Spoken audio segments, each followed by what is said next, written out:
ตกหนักน้ำท่วมมาดอนมูลเลย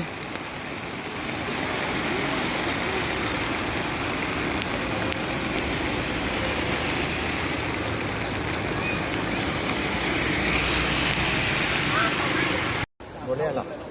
น้องกันหรอ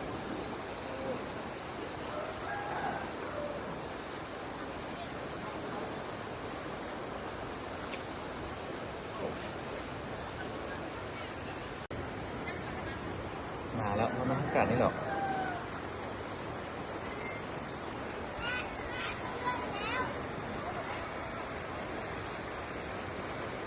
โคตรมืดเลย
ล้มมันนะเนี่ยนะ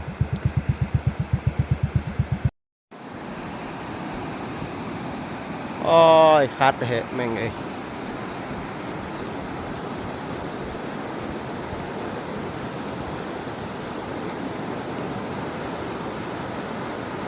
ถูกวางนี่บ่ได้ตีพูดนะต้องได้วาง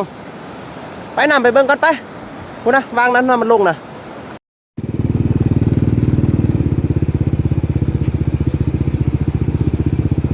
ขาดเถอะอ๋อใส่มาเนี่ย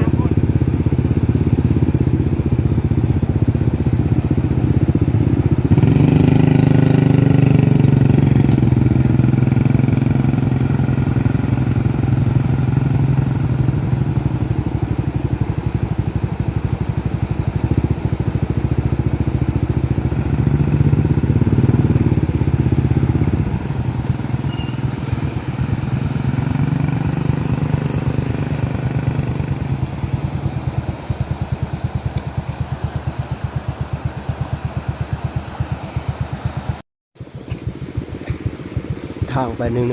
118กับ96อยากไหลต้นใหญ่ไปบ่ได้รถคาแล้วไปบ่ได้แล้วแบงค์สัญญาณมันไอ้คนนี้แหละแต่นี่นะ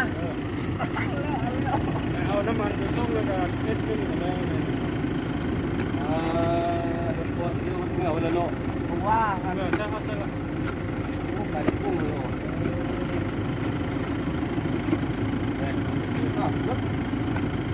ทางไปตรงนี้ดู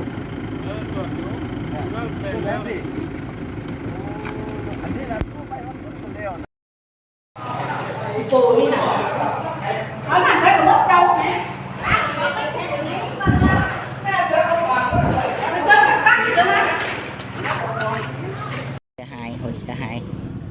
หน่วงอันนี้งานหัวหน้ายูนิเทลนี่นะเดี๋ยวว่าโอ้